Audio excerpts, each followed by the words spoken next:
ఏంటి, పాలకూరతో ఇంత మంచి రెసిపీ చేయొచ్చా? వచ్చేయండి ఎలానో చూసేద్దాం. ముందుగా వేడి నీళ్ళలో కట్ చేసుకున్న పాలకూర వేసి బాయిల్ చేసుకోండి. తర్వాత ఒక మిక్సీ జార్లో అల్లం, వెల్లుల్లి, ఒక 4 మిర్చి వేసి తిప్పుకోండి.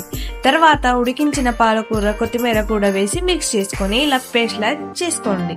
ఇప్పుడు ఒక 2 ఆనియన్స్, ఒక 4 మిర్చి కట్ చేసుకొని పక్కన పెట్టుకోండి.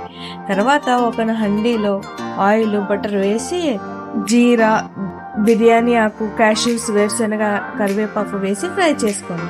నేనైతే అన్నిటిలో ఇంగువ వేస్తాను. ఇప్పుడు కట్ చేసుకున్న మిర్చి, ఆనియన్ వేసి ఫ్రై చేయండి. తర్వాత కొంచెం పసుపు, ఉప్పు వేసి కలిపి మూత పెట్టుకోండి. కొంచెం సేపు తర్వాత మిక్సీ వేసుకున్న పాలకూర పేస్ట్ వేసి కలుపుకోండి. ఈ పేస్ట్ బాగా ఉడికిన తర్వాత రైస్ వేసుకొని కలుపుకుంటే టేస్టీ పాలకూర రైస్ రెడీ. టేస్ట్ మాత్రం సూపర్ ఉంది. ట్రై చేసి వీడియోని లైక్ చేసి షేర్ చేసి ఛానల్ సబ్స్క్రైబ్ చేసుకోండి. Bye bye.